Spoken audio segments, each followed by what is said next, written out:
हम लोग basic safety में हायरार्की लॉ जो नेबोस से लिया गया है उसके बारे में बात करेंगे।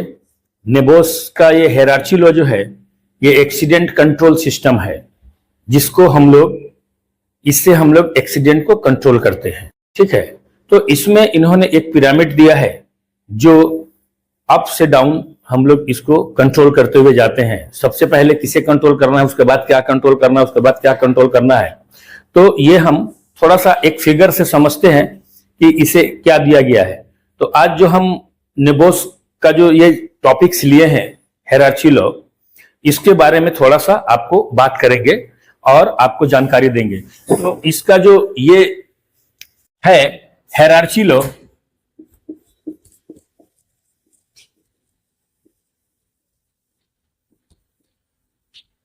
हायरार्की लॉ जिसे एक्सीडेंट कंट्रोल सिस्टम के नाम से जानते हैं।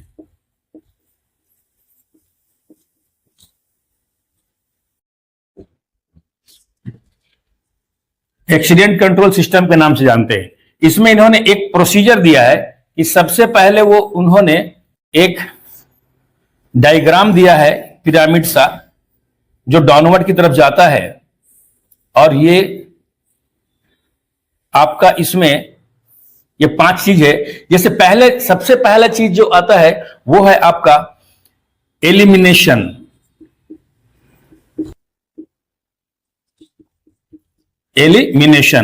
दूसरा जो है सब्स्टिट्यूशन।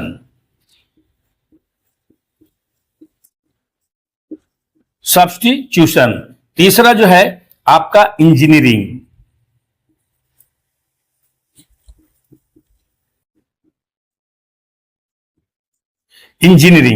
चौथा जो है आपका एडमिनिस्ट्रेशन।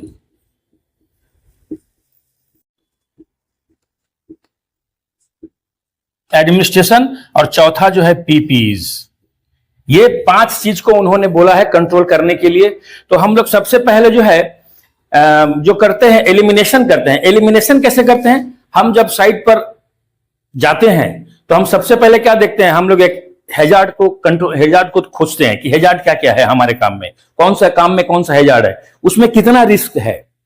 तो जिस काम में जितना रिस्क है उस रिस्क को सबसे पहले हम लोग क्या करते हैं, कंट्रोल करने की कोशिश करते हैं। तो आपको जो भी हैजार्ड दिखता है उस हैजार्ड को हम लोग क्या करते हैं, सबसे पहले या तो खत्म कर सकते हैं तो खत्म करने की कोशिश करते हैं, और नहीं तो उसको कम कर सकते हैं तो कम करने का प्रयास करते हैं। तो इसमें भी कम करने में भी कई सिचुएशन है। जैसे अगर 15% से ज्यादा का माने एक्सीडेंट होने का चांसेस है, चाहे रिस्क ज्यादा है, तो हम उस काम को स्टार्ट नहीं कर सकते, ये डेंजर जोन में आता है। ठीक है ना। और अगर 9 से 14 है तो हम वहां काम स्टार्ट कर सकते हैं, लेकिन विद इन 24 आवर्स आपको इस हैजार्ड को कंट्रोल करना पड़ेगा। If you are able to control the hazard in 24 hours then you will start the work today. ठीक है, अगर आप 24 घंटे के अंदर इस हैजार्ड को कंट्रोल कर सकते हैं तब आप आज स्टार्ट कर सकते हैं, अदरवाइज नहीं कर सकते। तो अगर आपने, चाहे वो आप मैनेजमेंट के लेवल में हो, चाहे आप अपने स्तर पे हो, वर्कर के सहयोग से हो, या फिर आपकी अपनी सक्षमता के आधार पे हो, जैसे भी हो, आप उसको कंट्रोल अगर कर सकते हैं, कल 24 घंटा के बाद आप उसको मिनिमाइज कर सकते हैं। जैसे मिनिमाइज में क्या है, 5 to 8 क्या है, टॉलरेबल है। 5 to 8 क्या है, 9 to 14 जो है टॉलरेबल है। 5 to 8 क्या है, एक्सेप्टेबल लेवल है। क्या है, एक्सेप्टेबल लेवल है। यहां पर आप अगर 5 से 8 के बीच उस परसेंटेज को कम कर सकते हैं, मिनिमाइज कर सकते हैं, तो आप आज काम स्टार्ट कर सकते हैं। अगर 9 to 14 था, काम स्टार्ट किया आपने, कल आपने 5 से 8 के बीच 7, 6, 5 अगर आपने कंट्रोल कर दिया, तो इसको क्या है कि अब आपके पास 1 वीक का समय है। कितना, 1 वीक। विद इन 1 वीक आप उस खतरे के परसेंटेज को ज्यादा से ज्यादा कम करने का प्रयास करें। और कम करने का प्रयास मतलब 3 to 6 के बीच लाना है। अभी तो आपने 5 to 8 के बीच लाया था, अभी आपको क्या करना है, 3 to 6 लाना है। 3 to 6 क्या है कि गुड है, बहुत अच्छा कंट्रोलिंग है, गुड कंट्रोलिंग है। और जब आप 3 to 6 के अंदर लाते हैं, 4 लाते हैं, 5 लाते हैं, या 3 से 3.5 है, 4.5 है, अगर आप उतना कंट्रोल कर पाते हैं तो आप कंट्रोल कर देते हैं, और आप कंट्रोल करके अब आपको 1 महीने का समय मिलता है। अगर आप इतना कंट्रोल कर देते हैं तो आपको अब 1 महीने का समय मिलता है। आप 1 महीने के अंदर, ऐसा कोई जरूरी नहीं है कि 1 महीने का समय मिला तो हम 1 महीने में करेंगे।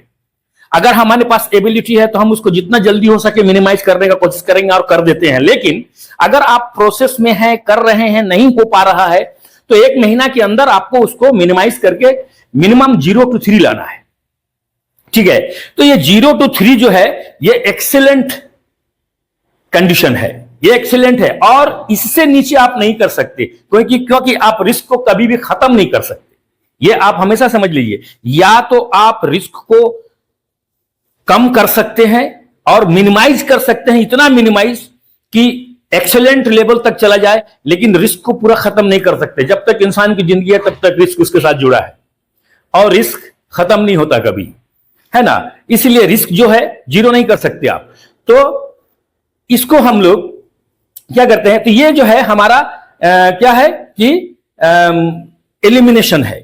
एलिमिनेशन, हम इसको या तो खत्म कर सकते, बहुत ऐसा खतरा है जिसको आप खत्म कर सकते हैं, जो इंसान के द्वारा होता है या हो सकता है, उसको ट्रेनिंग देके, समझा के, बता के हम उसको कर सकते हैं। लेकिन बहुत ऐसा खतरा है जिसको आप कम नहीं कर सकते, उसको खत्म नहीं कर सकते, उसको मिनिमाइज ही कर सकते हैं आप। तो मिनिमाइज जब करते हैं तो हम मिनिमाइज करके ही उसको काम को स्टार्ट करते हैं और काम को करते हैं। ये तो हमारा था पहला एलिमिनेशन। ये एलिमिनेशन जिसमें हम लोग ये करते हैं, इसका दो पार्ट है, या तो आप खत्म कर दीजिए या मिनिमाइज कीजिए, कम कीजिए। दूसरा क्या है, सब्स्टिट्यूशन। हमेशा सब्स्टिट्यूट ढूंढना चाहिए इंसान को। हम जिस तरह से काम को कर रहे हैं उस तरह से काम को करने में अगर आपको लगता है कि कुछ इसमें गलती है, कुछ और इसमें सुधार किया जा सकता है, तो हम उसको हमेशा अच्छा करने का प्रयास करते हैं। जिससे क्या फायदा होता है कि हम उस काम को के खतरे को, रिस्क को, हैजार्ड को जितना ज्यादा से ज्यादा हो सके कम करके काम कर सकते हैं। तो जब तक हम सब्स्टिट्यूट नहीं ढूंढेंगे तब तक हम उस खतरे को कम नहीं कर सकते। तो सब्स्टिट्यूट कैसे ढूंढना है, अब यह चीज आप समझ लीजिए कि आप कभी भी अगर किसी चीज का सब्स्टिट्यूट खोजते हैं, किसी भी चीज का सब्स्टिट्यूट खोजते हैं, तो किसी खतरे का कोई दूसरा खतरा सब्स्टिट्यूट नहीं होता। खतरे का कोई खतरा सब्स्टिट्यूट नहीं होता, हमेशा प्रिकॉशन का सब्स्टिट्यूशन होता है। तो प्रिकॉशन का जो सब्स्टिट्यूशन होता है, यह सब्स्टिट्यूशन ही आपको आपके हैजार्ड को कंट्रोल करने में सहायक होगा, है ना। तो आप सब्स्टिट्यूट हमेशा ढूंढते रहिए कि अगर हम ये चीज इस्तेमाल कर रहे हैं तो इससे बेहतर करने के लिए हम और क्या कर सकते हैं। यहां तक कि उसमें हम पीपीई को भी हम चेंज करने का प्रयास करेंगे। अगर हम उसमें उसको मिनिमाइज करना चाहते हैं तो, उसको और कंट्रोल करना चाहते हैं तो। लेकिन अब मान लीजिए कि खतरा है, मान लीजिए कोई खतरा है, उसको आप सोचते हैं कि इसका सब्स्टिट्यूट, खतरे का सब्स्टिट्यूट नहीं होता। मैंने कहा है खतरे का सब्स्टिट्यूट क्यों नहीं होता, क्योंकि इस खतरे का सब्स्टिट्यूट इसलिए नहीं होता कि मान लीजिए किसी काम में ज्यादा खतरा है तो चलो ये काम मत करो, ये काम कर लो। ऐसा नहीं हो सकता। ये काम में तुम्हारा थोड़ा बहुत खतरा होगा, तुम्हारे बदन में जैसे कि हड्डी नहीं टूटेगा, चोट लग जाएगा, इंजरीज हो जाएगा, तो ऐसा नहीं होता है। सब्स्टिट्यूशन किसका होता है, प्रिकॉशन का होता है। हमेशा प्रिकॉशन का हम सब्स्टिट्यूट ढूंढते हैं और उसको हम लोग कोशिश करते हैं कि उस सब्स्टिट्यूशन के द्वारा हम उसको कंट्रोल कर सकें। ये सब्स्टिट्यूट होता है। और दूसरा जो है, उसके बाद जो है इंजीनियरिंग है। ये जितना भी सब्स्टिट्यूशन हम करते हैं ना, ये सब इंजीनियरिंग की बदौलत होता है। बिना इंजीनियरिंग के आप कुछ नहीं कर सकते। इंजीनियरिंग मतलब तकनीक। बिना तकनीक के आप कुछ भी नहीं कर सकते। आपको तकनीक अपनाना पड़ेगा, नॉलेज आपके पास होना चाहिए, एक्सपीरियंस होना चाहिए, काम करने का तरीका होना चाहिए। ये सब जो है आपका, जैसे अब हम किसी तरह से हम उसको अगर इंजीनियरिंग करते हैं तो मान लीजिए कि हमको कुछ करने से अगर खतरा नहीं कम हो रहा है तो हम लोगों को आइसोलेट करेंगे या खतरे को आइसोलेट करेंगे, अलग थलग करेंगे, या तो खतरे को या लोगों को। ये दो में से एक को हम अलग थलग करेंगे। माने अलग, जब तक हम इसको माने कि सेपरेशन नहीं करेंगे, सेग्रीगेशन नहीं करेंगे, तब तक हम कंट्रोल नहीं कर सकते। उसी तरह से हम दूसरा पॉइंट जो है उसमें जो है सेपरेशन और सेग्रीगेशन, सेपरेट कर देंगे, काम को सेपरेट कर देंगे, या क्या करेंगे, पूरे खतरे को एक जगह इकट्ठा कर देंगे। हम वहां पर सारा जितना खतरा वाला काम है सब एक जगह करेंगे, और बाकी जो है जो भी बिना खतरे वाला काम है, लोगों को एक तरफ करेंगे, है ना। इस तरह से हम सब्स्टिट्यूशन करते हैं, इंजीनियरिंग में करते हैं, चाहे पार्शियल सब्स्टिट्यूट भी करते हैं, पार्शियल अलग अलग, थोड़े देर ये ग्रुप, थोड़ा देर वो ग्रुप, थोड़ा देर ये ग्रुप, थोड़ा देर वो ग्रुप, ऐसे करके भी, पार्शियल करके भी हम क्या करते हैं, खतरे को कंट्रोल करते हैं, है ना। तो ये जो है आपका इंजीनियरिंग है। और इसके अलावा भी कुछ परसेंटेज अगर अभी बढ़ा हुआ जैसे लगता है, जैसे 15 है, तो हम उसको पीपीस दे करके भी हम उसको और कम कर सकते हैं। तो ये तो हुआ आपका। उसके बाद इंजीनियरिंग से भी हम कंट्रोल करते हैं, हेरार्ची ने ये कहा है। और एडमिनिस्ट्रेशन, अब इसके बाद एडमिनिस्ट्रेशन अपना एफर्ट लगाता है कि और हम कितना मिनिमाइज कर सकते हैं खतरे को। तो एडमिनिस्ट्रेशन में सबसे पहला चीज होता है safe system of work. Safe system of work मतलब PTW, permit to work. Permit to work जो है हम उसको, इसलिए परमिट टू वर्क जो है एडमिनिस्ट्रेशन में परमिट टू वर्क आता है सबसे पहला। परमिट इसलिए सेफ सिस्टम है कि परमिट में बहुत तरह के डॉक्यूमेंट्स अटैच्ड होते हैं, और उन सारे माने पेपर्स को अगर आप अटैच करते हैं तो उसके लिए आप क्या करते हैं, उसको अप्रूव कराते हैं, अप्रूव करा के करते हैं, अप्रूवल मिलता है तब जाके काम होता है। तो अब उसमें क्या है, जैसे कि वर्क प्रोसीजर है, मेथड स्टेटमेंट है, एमएसडीएस है, जेएचए है, जेएसए है ना, ये सब है। डेली अटेंडेंस शीट है, डेली टूल बॉक्स पेपर है, डेली गैस टेस्ट रिपोर्ट है। ये सब जो पेपर हम उसमें सबमिशन करते हैं, ये सब किस लिए करते हैं कि हम खतरे को जितना ज्यादा से ज्यादा हो सके मिनिमाइज करें और कम करें। तो ये जो है सेफ सिस्टम ऑफ वर्क इसीलिए कहलाता है कि इसमें so many types of documents are included and all the documents are verified by the organisation peoples, है ना, authorise peoples. So PTW is the safe system of work. हर जगह आपको सेफ सिस्टम ऑफ वर्क मिलेगा, तो बिना safe system of work के आप उसमें कंट्रोल नहीं कर सकते। दूसरा चीज है, उसमें हम काम करने वालों की संख्या को कम कर सकते हैं, क्योंकि देखिएगा बहुत जगह 10 आदमी काम करता है, उसमें 4-5 आदमी सपोर्टिव होता है, वो बहुत ज्यादा दिल से, चाहे लगन से, चाहे नॉलेजेबल, चाहे एक्सपीरियंस नहीं होता है। 2-4-5 आदमी एक्सपीरियंस होता है 10 में।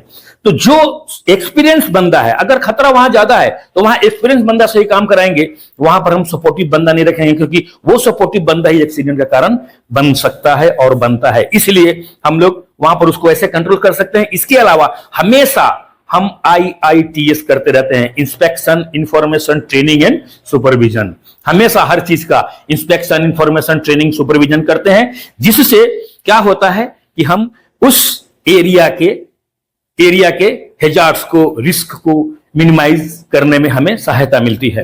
तो इस तरह से हम उसको करते हैं। और लास्टली जो भी उस काम से रिलेटेड पीपीई है, वो पीपीई हम उसको प्रॉपर पीपीई मतलब जिस काम के लिए जो पीपीई जरूरत है, उस काम के लिए वही पीपीई दे करके हम उसको क्या करते हैं, कंट्रोल करने का कोशिश करते हैं। और इतना सारा करने के बाद हम लगभग अगर 0 to 3 लगभग आ जाते हैं, और उसी लेवल में कंट्रोल करके हम काम को कंटिन्यूअस करते रहते हैं। हमारा रोजमर्रा की जिंदगी में यही हम उसको लागू कर देते हैं, और उसी तरह से हम काम को कराते रहते हैं जब तक कि वो काम खत्म नहीं हो जाता। इस तरह से हेरार्ची ने इस थ्योरी को दिया है, और इस थ्योरी को अगर हम इस तरह से इंप्लीमेंटेशन साइट पर करते हैं तो हम हैजार्ड और रिस्क को कंट्रोल करने में काफी हद तक सक्षम हो पाते हैं, और अपने वर्करों को इंजरी से, अपने मैनेजमेंट को किसी भी नुकसान से, है ना, हम बचाते हैं। जैसे कि मैन को किसी भी इंजरी से या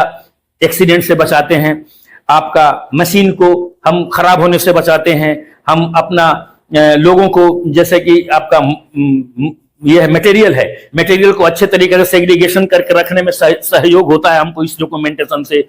और हम जो है कंपनी के मनी को बचा पाते हैं, और आपका इन्वायरमेंट, अगर ये तीनों चारों चीज बच जाएगा, मैन, मशीन, मनी, अगर ये तीनों चीज बच जाएगा तो आपका मैन, मशीन और मटेरियल, ये तीनों चीज बच जाएगा तो आपका मनी और मदर इन्वायरमेंट ऑटोमेटिकली बच जाता है। तो ये सारी व्यवस्थाएं हायरार्की के लॉ में हम लोग जानते हैं, और इस तरह से हम साइट पर एक्सीडेंट को कंट्रोल करने का प्रयास करते हैं। इस तरह से हम हायरार्की लॉ के बारे में जानते हैं। अब अगला जो इसके बाद का टॉपिक होगा, वो हम दूसरे टॉपिक को और भी हैजार्ड और जिसको कंट्रोल करने का प्रयास जो भी करते हैं, उसको हम लोग इस वीडियो में, नेक्स्ट वीडियो में, इसके बाद जो है हम लोग नेक्स्ट टॉपिक जो बात करेंगे और वीडियो बनाएंगे, उस नेक्स्ट टॉपिक में भी हम लोग एक्सीडेंट कंट्रोल सिस्टम के बारे में जानेंगे, और वो एक्सीडेंट कंट्रोल है 5E के द्वारा: engineering, education, enforcement, evaluation and enthusiasm. इसके बारे में हम लोग बात करेंगे। तो आप लोग जो है हमारे अगले वीडियो के बारे में प्रतीक्षा करें। इसके अलावा कोई दूसरा टॉपिक भी चाहिए होगा तो आप लोग इसको जो है हमें कमेंट में बताइए, और हम कोशिश करेंगे कि आपके सारे माने प्रॉब्लम को सॉल्व करने का कोशिश करेंगे। ठीक है, ओके, थैंक यू।